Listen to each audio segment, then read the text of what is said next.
You are listening to This is Oklahoma, hosted by Mike Hearn, telling stories of Oklahomans and those that have made it their home. What's up, guys? Welcome back to another episode of This is Oklahoma Podcast. Mike Hearn here, your host, back with another episode. Excited to share this episode with you today, but before we do, I've got to thank our sponsors. First of all, the Oklahoma Hall of Fame. They've been a huge part of this podcast for the last few years. So the Oklahoma Hall of Fame have been sharing Oklahoma's story through its people since 1927. For more information on the Oklahoma Hall of Fame, go to www.oklahomahof.com. And for daily updates, go to oklahomahof on Instagram and give them a follow. Our other sponsor today is Chickasaw Nation. Now, the Chickasaw Nation have sponsored pretty much everything in Oklahoma. They're a huge supporter of Oklahoma, and it's an honor to have their name and their brand supporting this podcast. A huge shout out to Governor Anatobi for supporting this podcast. It really means a lot. Our third sponsor is Diffie Ford Lincoln down in El Reno. Now, this one makes me so happy because these guys are great friends of mine, play a lot of golf together. I've bought my cars from them, do most of my oil changes down there, have a cup of coffee, hang out down in El Reno. It's a good spot to go. And not only are they great friends, but they provide a great service. So for over 60 years, third generation family owned Oklahoma business down in El Reno. They're also in Bethany as well. So people in the Bethany area know the Diffies really well. But if you're looking for anything new, used, Ford, Lincoln, or whatever, I'm sure they could find anything you want. Check them out, diffieford.net, and then on Instagram at diffiefordlincoln. What's up, guys? Welcome back to another episode of This is Oklahoma. Mike Hearn here, host, back with another episode. It gives me great pleasure to reintroduce past guest from episode 60 in May of 2019. There's a lot that's happened since then, which we're going to cover today. But my guest today is the one, the only, Rachel Cope.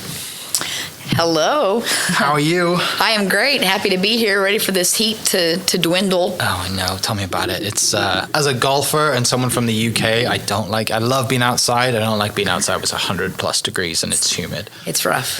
It is rough.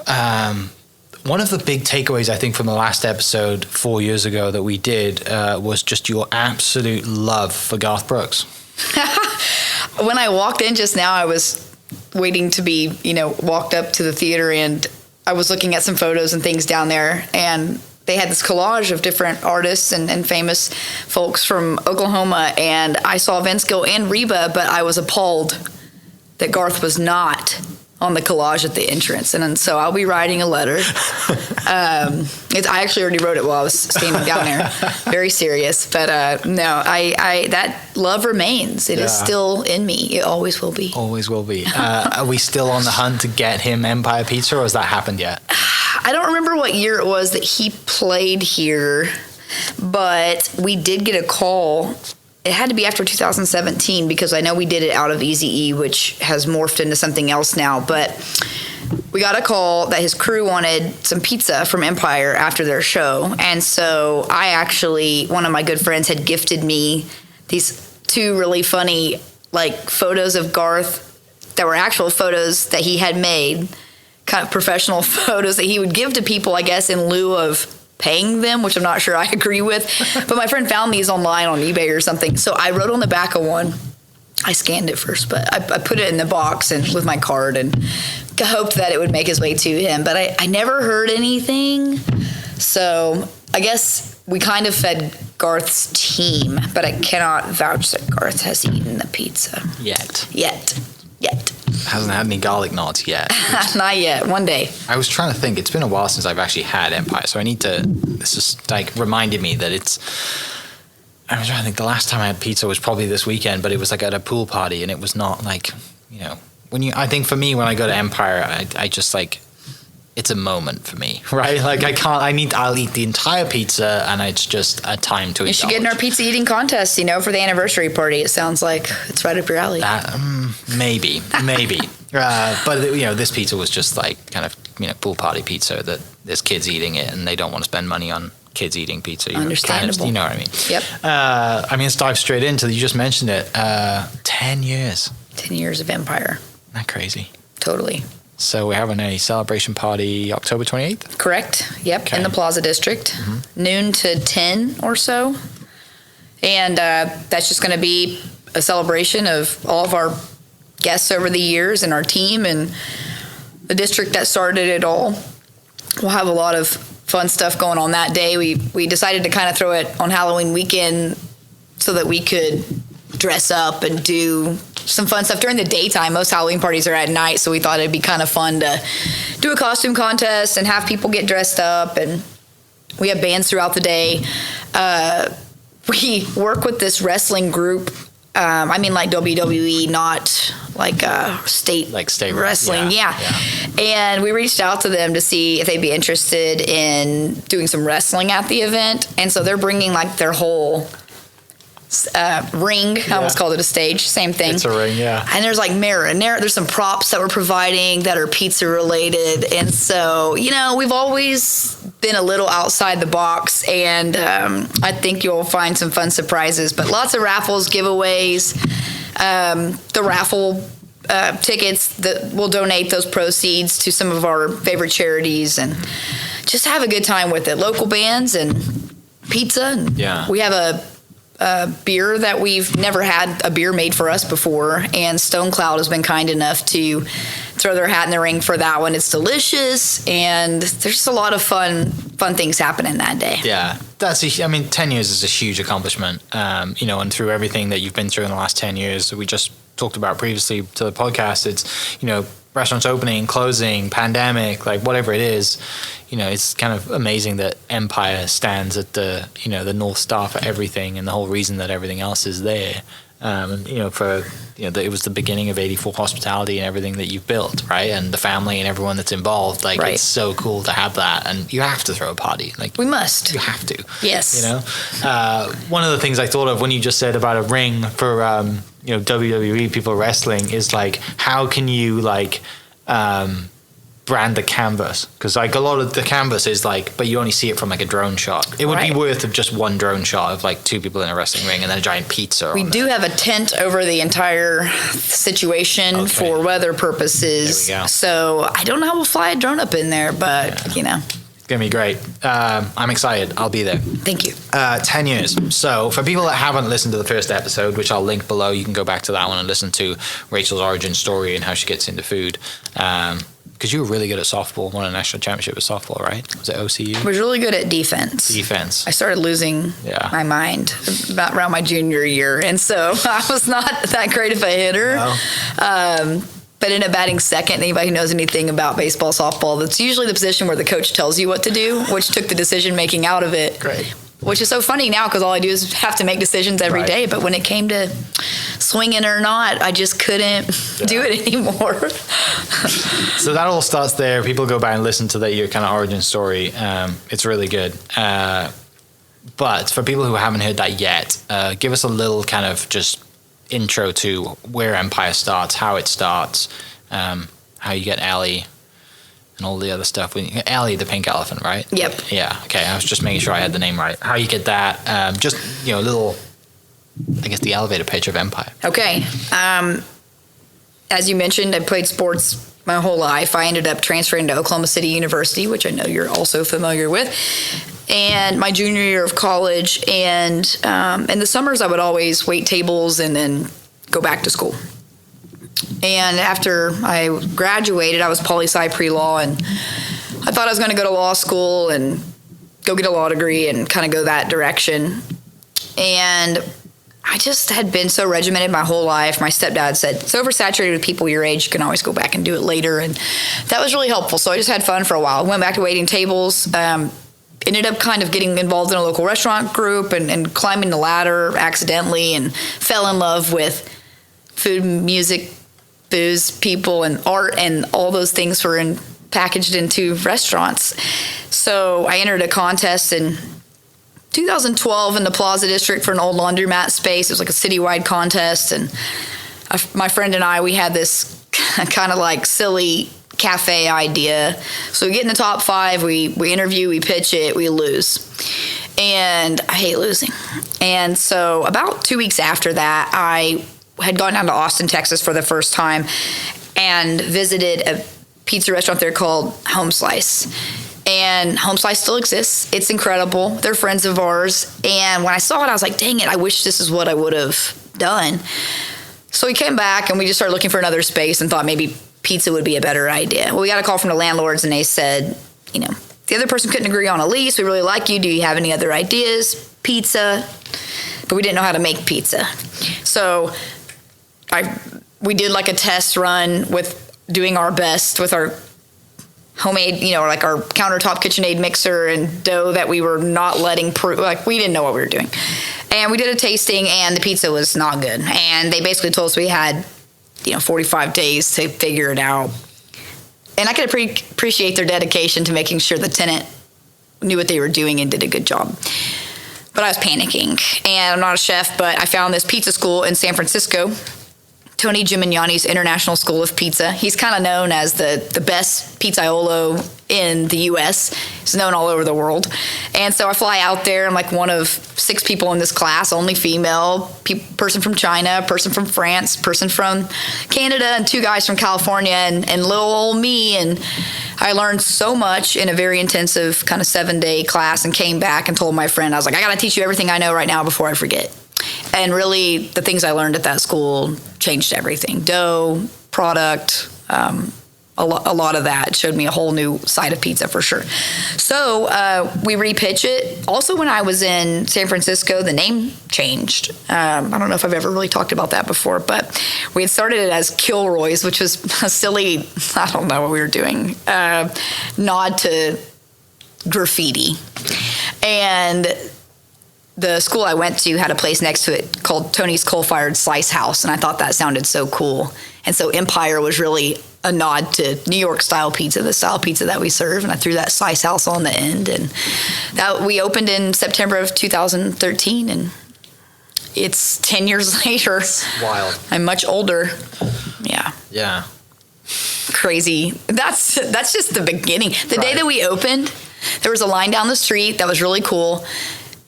The power went out, and we literally, instead of closing, because our ovens are gas fired, we decided to do handwritten tickets, which we had never practiced. We had all the people in line go to the bodega down the street and get cash. And that, looking back now, just shows that figured out mentality that we had to have from the beginning, but also just hilarious that, of course, the day we opened, the power went out. So. That's brilliant. Where does Ellie come from? Ellie comes from when I was doing a lot of research, and I went to New York, and I decided I was going to try to visit all the famous New York style pizzerias there. And while I was there, I visited an architectural antique store, and inside was this fiberglass 5-foot tall hot pink elephant. And I had read an article, I'll spare you the details, about something that had happened with elephants at the University of Oklahoma in the 80s. And I just read that article, and so it was stuck in my head. And so I had the elephant shipped back along with the Statue of Liberty that's painted by kind of a famous graffiti artist that you'll see in the Plaza District location, some movie theater doors, and some lights. But Ellie got back, and we just kind of put her outside to grab attention, and she has become quite famous at this point. And been stolen. She has been stolen not once but twice, recovered once, and one completely disappeared. So the original lives at my house. She's retired after one of the ears fell off. Yeah. The other cool thing you guys did was the tattoos. Yeah. How many tattoos have you, the people have? We think that there are around 160 right now. Okay. Back to the anniversary party for a second. I had forgotten this note, but we are paying for 10 tattoos at no regrets in the plaza for the first 10 people who want to get them that day, starting at noon. And so the Ellie tattoo is the most popular, though. There are 4 that you can get, and we've been working on some new ones to roll out for the anniversary, but I mostly see Ellie's. And it's so crazy. Sometimes somebody was at a concert at the Hollywood Bowl in Los Angeles, and I get a picture of somebody's calf, leg, not animal, and of just this Ellie tattoo in the middle of whatever concert they were watching in Los Angeles. And I just thought, that is just so wild. Mm-hmm. Totally insane. I got to get one. I mean, I thought about getting one on the anniversary party, because if 160 people have it, I feel like I got to have it. Yeah, I feel like, whose idea was it to come up with the tattoo? Well, we were trying to support our local businesses in the Plaza District, and we were thinking of ways that we could collaborate with them. And Ashley, that used to work at No Regrets, she's since started her own, or works at a different parlor now, but she drew up some really cool tattoos, and we thought, why not? So we was just kind of cross promotion and turned into a thing. We've never really promoted it that much. It's a conversation in house about, making sure that we figure out how to do that better in the future. And so there's a plan for that coming. But yeah, the tattoo is 50% off for life. Get a tattoo, get 50% off, up to 2 pies a day, for the rest of Empire's life, if not your life. Anywhere in your body. Yeah, it has to be the certain size, right? Yeah. So there's some rules to it, but we don't ask you to show the tattoo. What happens is when you get the tattoo, we get told that you came in. We make you a card, and that way you don't have to flash whatever body part you decided to put it on. Right. We learned that early on. Yeah, some families walking in a restaurant. People taking their shirts off and stuff. Yeah, not great. It's not a good look, is it? No, it's awesome, and it's been a while since I've been to the Plaza and sat outside the restaurant and had pizza. Usually, it's kind of like in, grab it, and to go. Mm-hmm. But just the whole area, the district, how that's grown, how you've grown with it over the 10 years, it's cool to be a part of it. And you are, with moving location and Easy E and having the building now on the end and having your offices above it, it's special. And Gora was on the end, for a while too. So at one point we've made our way up and down the street for sure. And it's been so good to us to be there. Yeah.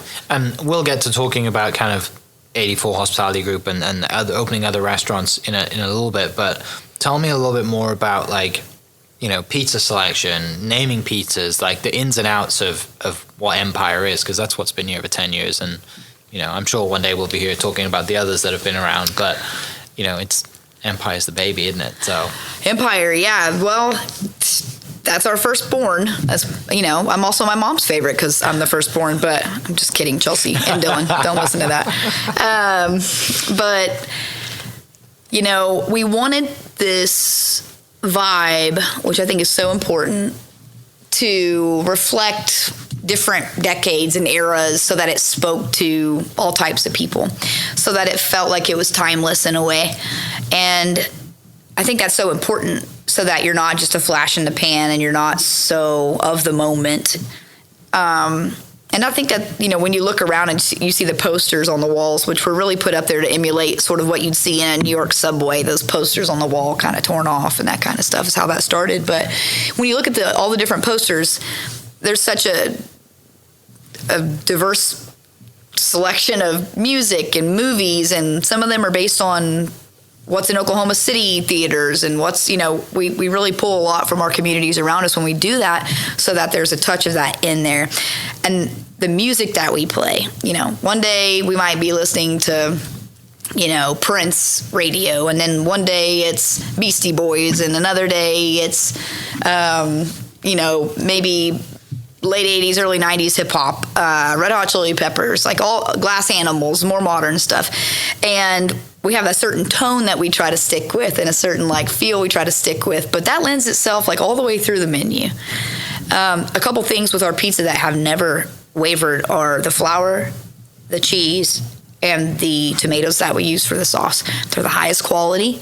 Even when inflation has tried to punch us in the face, we continue to find ways to make that work without pricing ourselves out of our customers' financial range. And as far as naming the pies and stuff, that's always fun. It's always a little bit of pressure too, because you want to pick something that is a little bit funny, but don't look like you're trying too hard. Early on, there was a lot of hip hop influence on some of the pies, but there's cartoon stuff in there and just all kinds of things. We're working on a pie right now that's going to be really important for an announcement that we have coming up. And I lay awake in bed at night, saying, if anybody saw me, they'd think I was insane. I'm just laying there saying alliterative words trying to come up with the perfect name for this pizza, but there's a lot of work that goes into it. Make it try to seem like we don't try that hard, but behind the scenes, we're definitely pushing. Yeah.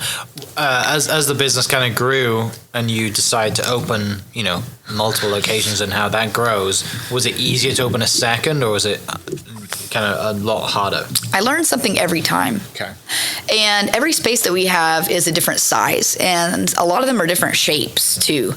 And so that determines our layout a lot of the time. And I've become more and more aware of the importance of functionality and efficiency as we move forward. And so if you ever visited the original Empire or even the one in the Plaza now, they're a very long shotgun space.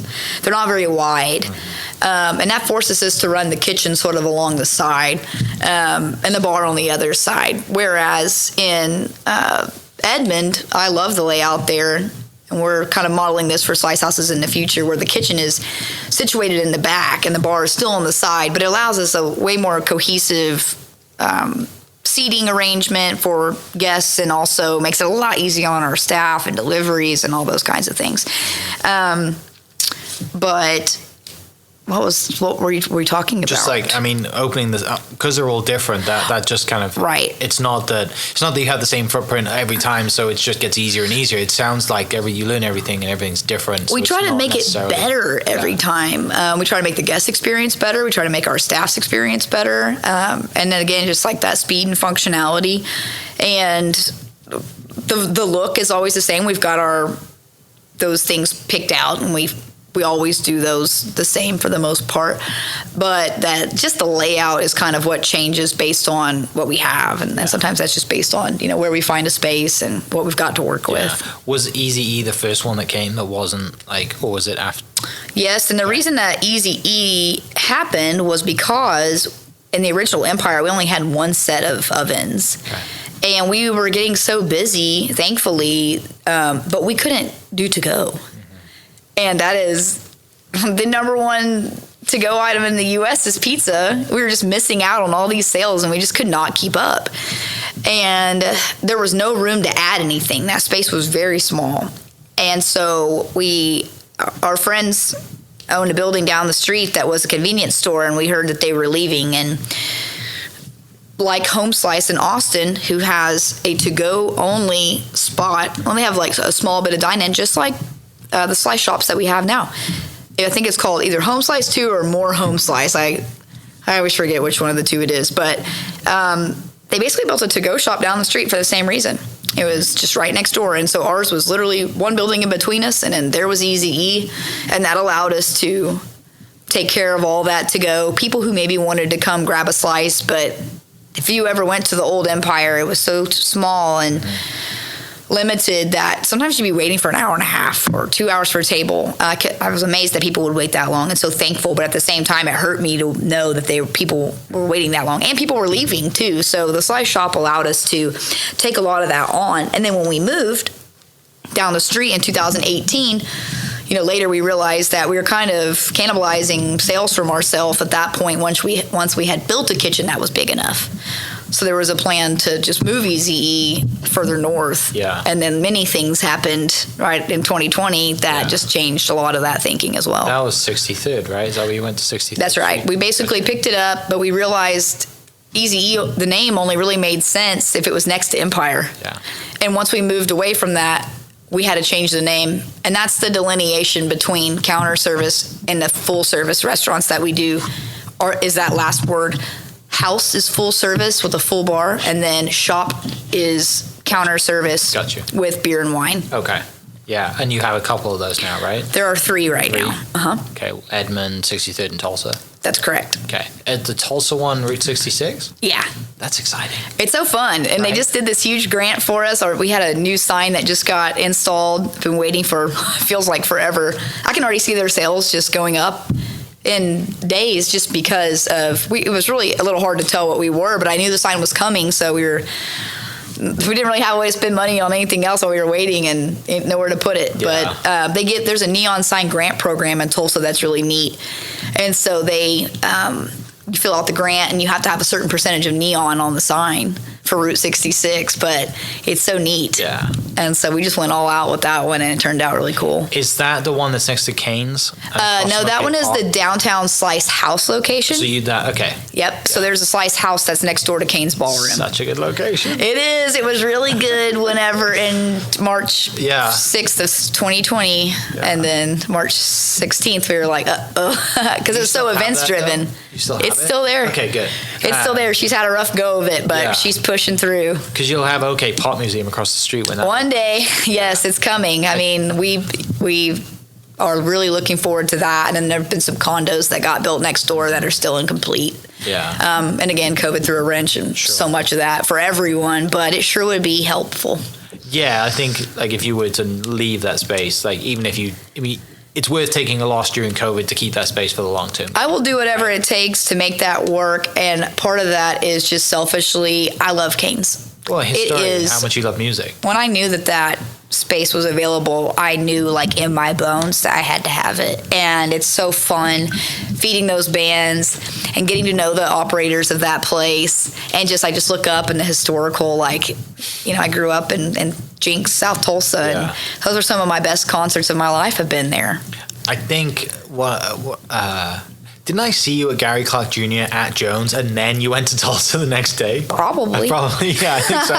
Why would you not? Why would you not go to? I mean, as much as you love music, it's the perfect spot. We literally just flew some of our team to Nashville to see Queens of the Stone Age, and the reason we went there was because I wanted to see this band called Phantogram open, but they weren't opening for them here. Oh. Well, tonight at the Criterion, they're playing here, and guess what? I'm probably going to go again. I have a ticket, but I have a 6 a.m. flight tomorrow, so I don't know if I'm going to make it. Okay, well, you can send me your ticket because I haven't bought one yet. I'm going to make one of them.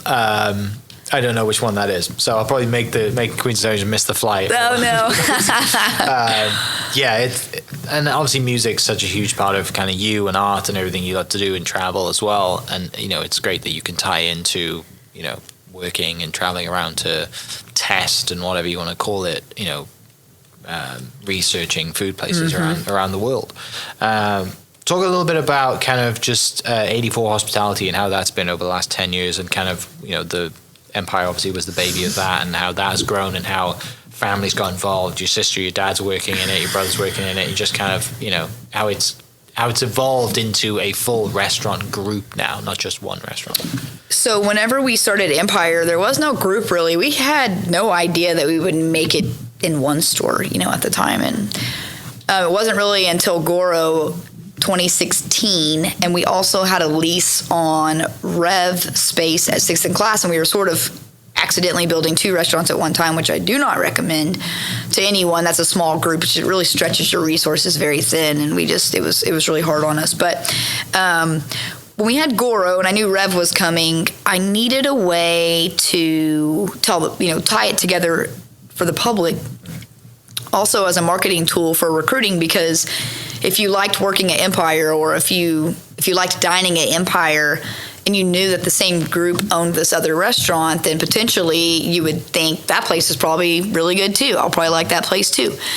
And so that is sort of how that's how that became, was when we were building Goro and we were building Rev, then it becomes really difficult to do it alone at that point. Mm-hmm. And so my dad came on board really in the middle of the construction of Goro. He had just moved back to Oklahoma from Texas, and he had never been in the restaurant industry before.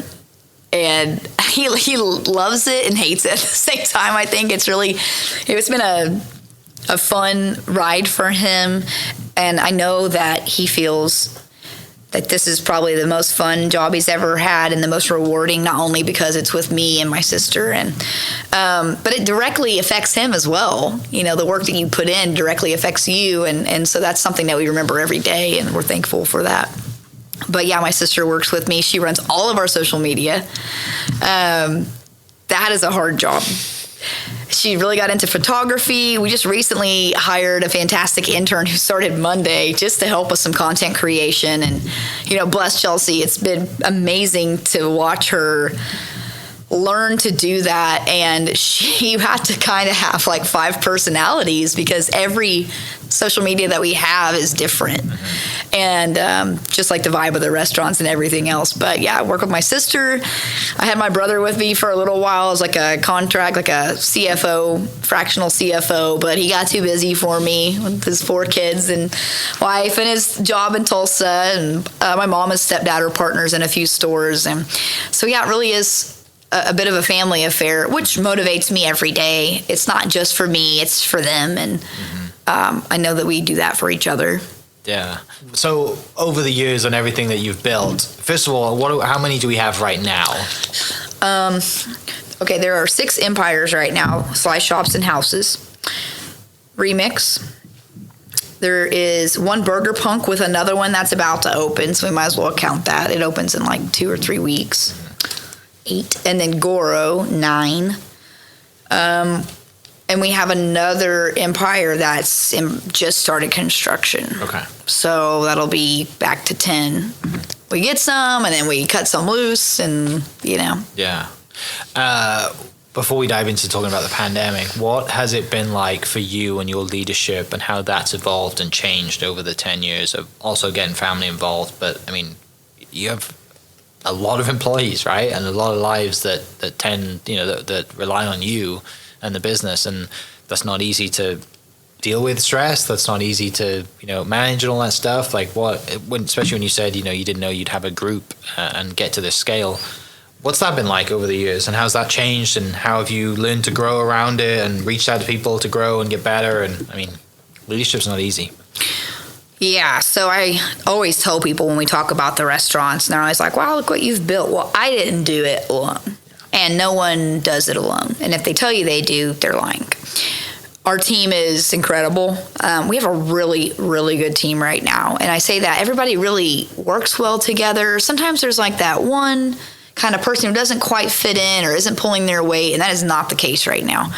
And some of the people that work in 84 and at the store levels as GMs, I mean, I'd say the average is 5 years.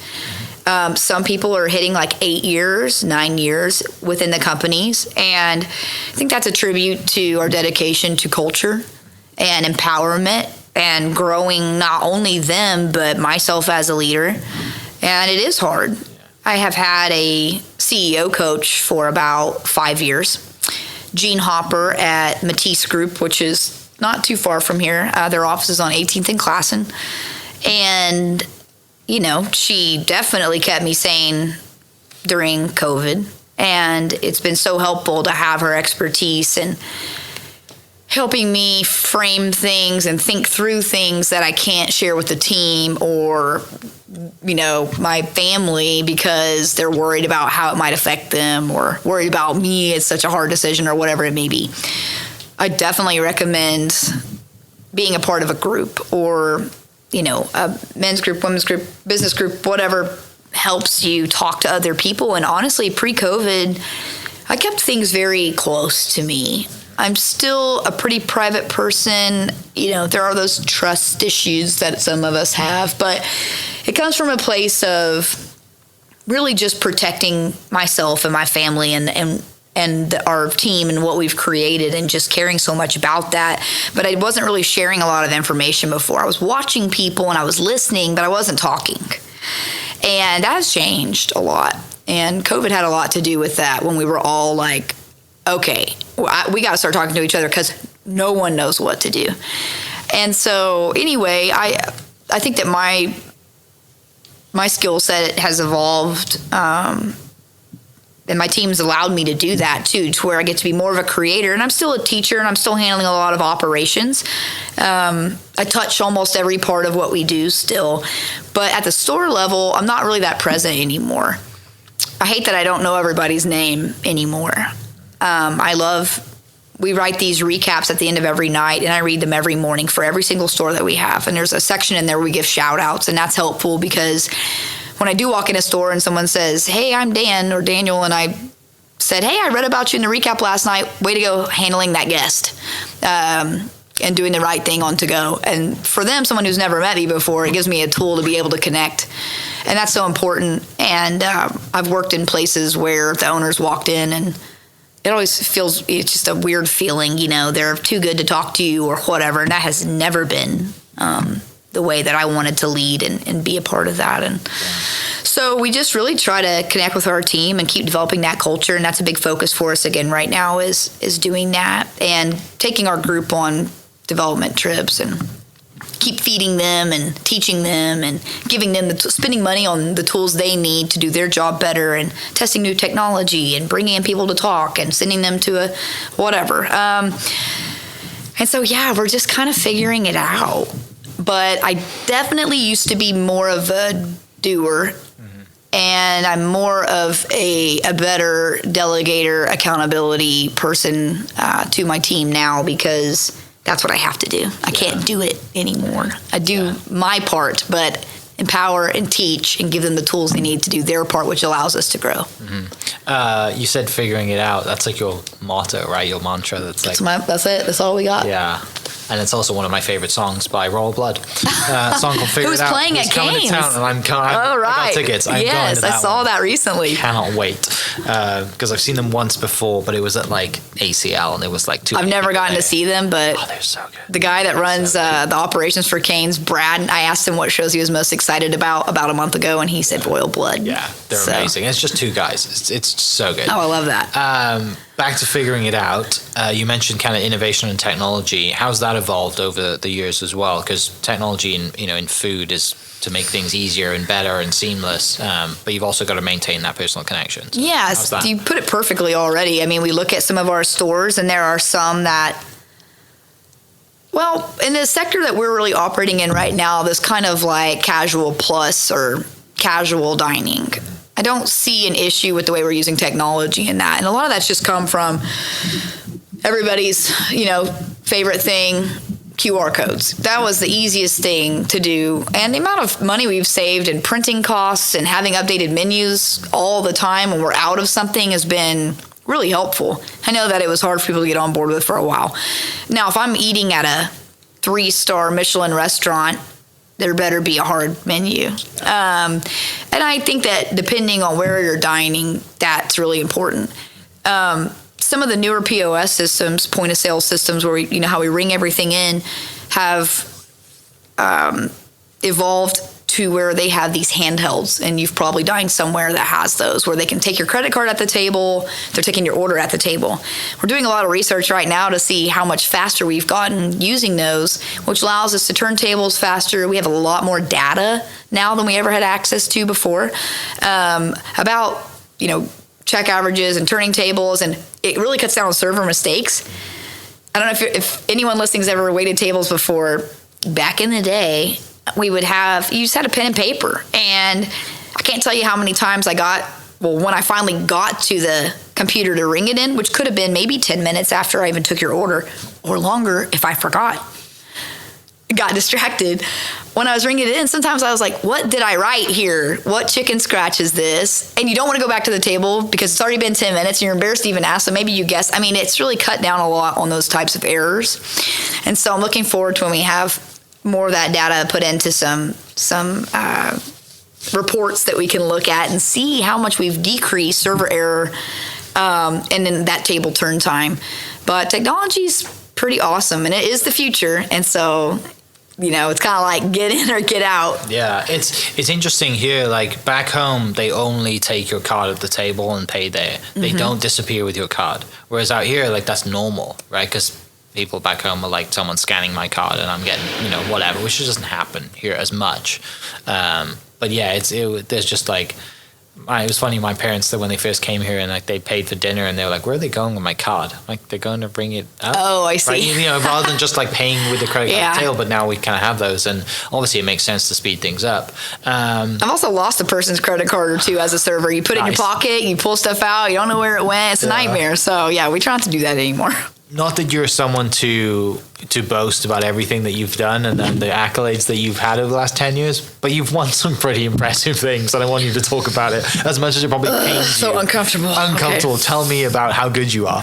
But you have had some amazing awards, and it's probably cool to see that Empire is in travel magazines and travel books, and best pizza and wherever, and it's fun to have that. So what has that been like? What was actually the first accolade that you got for Empire? Do you remember? I don't remember, but I guess I do remember. So in the Gazette, they did the best of every year. Yeah. Hideaway used to win pizza all the time, but we've taken over that the last few years. But we didn't win it the first several. But we did. Our first thing we ever won was best new restaurant in the Gazette. Whenever they ran that, in probably like early 2014, and I thought that was so cool. And since then, so many local awards have happened to us, some state recognition, which was nice. But Pizza Today is the largest pizza publication in the U.S. That's just strictly about pizza.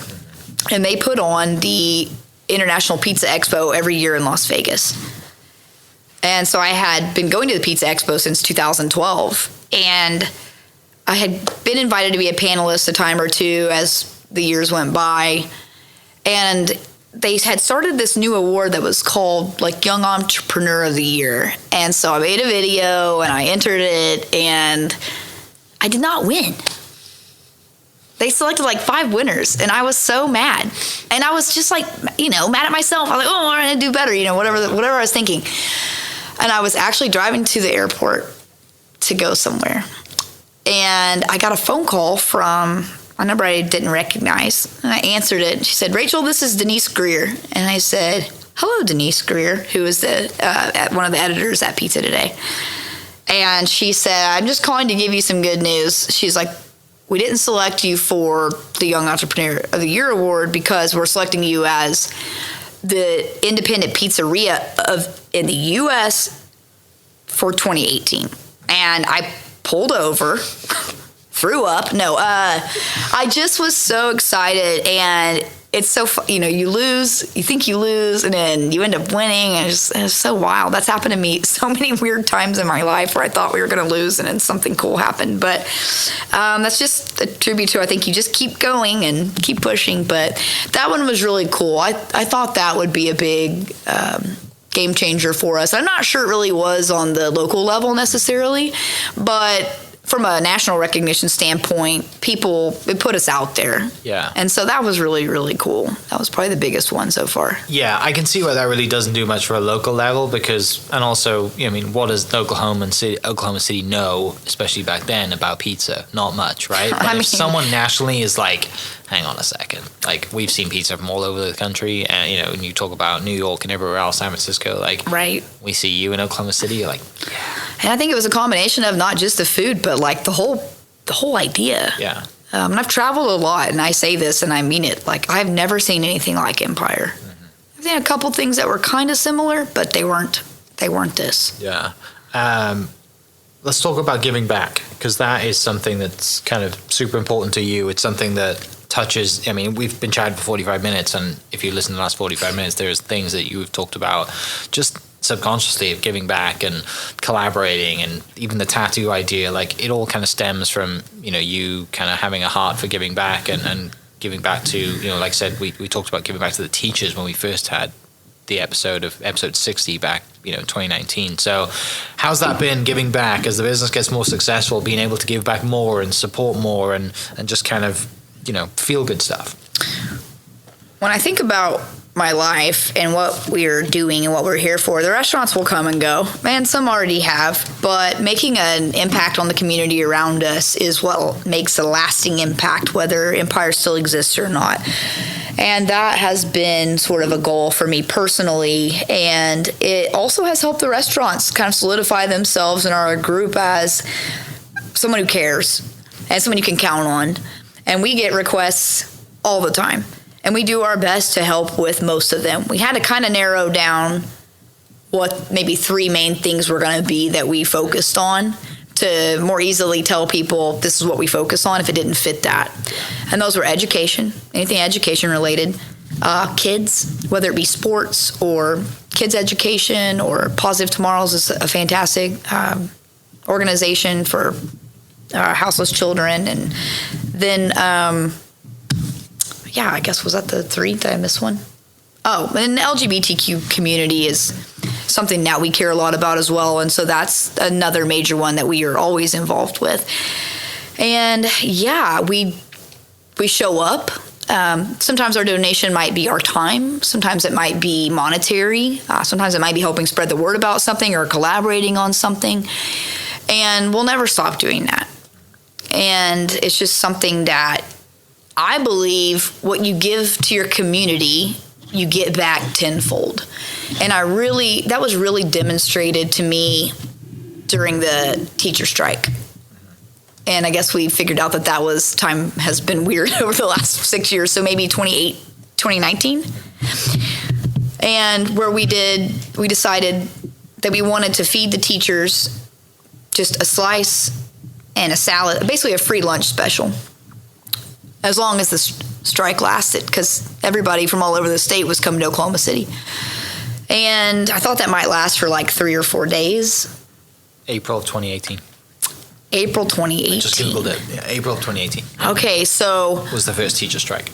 So when that happened, and I come from a family of educators, I've had multiple educators in my family throughout my life, and so that's always been really important to me, and I think that is very important for the future of not only our state, but the world, and to see Oklahoma rank so low and that, and the way that, we don't take care of our educators was really bothering me. And so I was like, what can I do to help? And so we decided we would just feed them, and that strike lasted for like 3 weeks.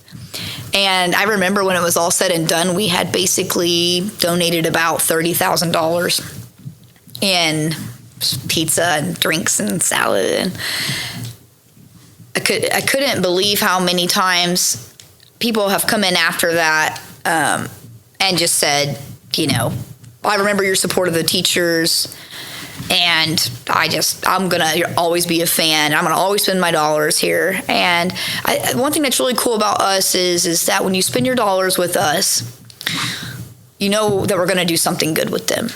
And it's not just for our pockets.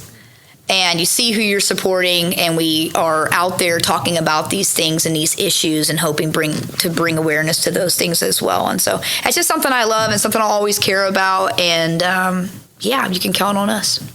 So awesome. I'm sure you've had so many people come up to you, the conversations, and it gets emotional sometimes, right? Like you think about the impact you've had, or like the teachers that they sadly they don't get treated the way that they should be, and they don't get the value that they should. And I'm not a parent right now, but I can't imagine sending kid to a school and then people who are treating teachers the way that they do, right? I think being a parent right now is the hardest thing in the world. Yes. Not easy. But no, it's awesome. I'm glad that you have seen, $30,000 is a lot of money, right, in 3 weeks. And it's, it's good that, you've not only feel good about impacting the city and the teachers, but it hasn't finished your business off. Right. Yeah, because there was a moment where I was like, what have I done? How long is this going to keep going? But the amount of people who came in to eat during that time period that wasn't a teacher, that weren't teachers, but who heard about what we were doing, and so that our sales at the time were just crazy. That's awesome. Let's finish up with the future. What's coming? What's happening in the next 10 years? What do you want to do? Hope for? Obviously, we got to get Garth Brooks a pizza and have a picture with Garth Brooks. But, what's the plan? What's the future and dreams? Dang it. I should have known this was coming. I can thank Crystal for that one, because that was. Oh, thanks, Crystal. Yeah. So our team always asks kind of, what's next? And unfortunately for them, we've kind of just done things as they come. We're trying to make a plan for growth and see what that looks like. But with our team, we're really experimenting with a couple things. One, how much demand is really out there for our pizza? How many can we build before we start hurting ourselves? And so that remains to be seen. We're having a lot of fun growing some of our other concepts right now. Burger Punk, as I mentioned, is a punk rock burger shop with a great, whiskey selection. And we have a second location coming for that. That's on Britton Road in the Britton District here in Oklahoma City. But that's proven to be really popular near the Paseo where it's located now. We created Remix Ramen, which is in the Edmond Rail Yard, which is a food hall in Edmond right now near downtown. And we're kind of testing it in that space, but our plan is to duplicate that as well. So as we're figuring out how far Empire can go, we're playing with some of these other concepts that we've seen success with too. So you'll see those continue to grow as much as we can. And for Empire, the sky's the limit. We have some really cool announcements that are coming up, things that I only dreamt were possible, that we'll find out here in the next 30 days or so. We have another location that's under construction right now. When does this episode air? Whenever you want. Not next week, the week after. So the week after that. Second week of October. Okay, I'll keep that one in my pocket a little bit longer till we get the whole media packet together for everybody. But yeah, we're gonna keep growing. There are times that it seems like too much and that it's hard, but our team continues to grow and push through, and we add members to our team who help us keep growing. And restaurants are hard, man. If they were easy, everybody would do it, because it is fun. When it's good, it's really fun. But a lot of the behind the scenes things that you don't see in like the actual running of a business for so many hours a day with so many hands touching everything is really difficult. And so we're still really working on those processes and all those things. But I don't know, you'll see us try some new projects always. That's what keeps those creative juices flowing. The duplication of things keeps the bills paid and keeps the team growing and all that, and keeps feeding the masses. But what feeds my soul is really some of these other ideas that are in my head that are not things that we already have. Yeah. And I've always wanted to just keep elevating our food scene here, and show people the things I've seen in LA or New York or Chicago and go, why don't we have that? And so we'll play with some of those again soon. Yeah, exciting times. It's going to be amazing. Yeah, I agree. So October 28th is the party. Yes. All day. Yeah, noon to about 10. Okay. Yep. So first 10 people get tattoos at noon. Yeah, people who want to get one of the Empire tattoos that we have, we'll make an announcement soon. You need to follow our Instagram, Facebook, be watching just all kinds of different media outlets and things. But we'll have a link on our website that will actually go live soon. That'll list all the things that are happening, so it's all in one place. But yeah, first 10 people to line up at No Regrets that day. As soon as that noon hits, you can go in there and pick which tattoo you want. That we're taking care of that for those guests. And then Marinero Wrestling and pizza discounts and swag, and some of our favorite vendors from around OKC are coming out. We've got skateboard decks and just our special beer that's a birthday box. I mean, the team has put together just so much stuff, and I just get to say yes or no. And so they've made it really easy for me again to have a good time. And you will be getting a tattoo on that day. I need to. I don't know where to put it. Yeah. I'll think about it. Well, I mean, you don't have to worry about the discounted pizza either, right? So it's just like, it could be anywhere. Yeah, that's true. Awesome. Last question. What is your go-to pizza? Oh, crap. I eat, honestly, pepperoni a lot. It's so classic. It's so easy for me to snag, but I have to remind myself sometimes to try the other pies. And I've always loved Dougie Fresh. That's like our margarita style pizza. I eat Ghost Face Killa sometimes with some barbecue chips crunched up on top, and that one's always fun because it reminds me of putting chips on my sandwich as a kid. And yeah, man, I love them all. The only one I can't eat is Evil Empire. I'm too weak. It's a very spicy pizza, and there are people out there who can crush it. I am not one of them. Yeah, I'm not one of them either. Yeah. I hate spicy food. Racer Cope, it's been an absolute pleasure. Congratulations on 10 years of Empire. Wish you all the success for the future. And for everyone listening, we will catch you next episode. Cheers. See you later. Hope you guys enjoyed that great episode. Thank you so much for listening. As always, huge shout out to our sponsors, the Oklahoma Hall of Fame, sharing Oklahoma story through its people since 1927. For more information on the Oklahoma Hall of Fame, go to www.oklahomahof.com and follow them on Instagram for daily updates at OklahomaHOF. Our other sponsor, the Chickasaw Nation, amazing sponsor. They do amazing things for the state, and they're always sponsoring something in Oklahoma. They're a huge supporter of Oklahoma, and without their support, we wouldn't be able to do what we do. And our third sponsor is Diffie Ford Lincoln down in El Reno. Now, this one makes me so happy because these guys are great friends of mine, play a lot of golf together. I've bought my cars from them, do most of my oil changes down there, have a cup of coffee, hang out down in El Reno. It's a good spot to go. And not only are they great friends, but they provide a great service. So for over 60 years, third generation family owned Oklahoma business down in El Reno. They're also in Bethany as well. So people in the Bethany area know the Diffies really well. But if you're looking for anything new, used, Ford, Lincoln, or whatever, I'm sure they could find anything you want.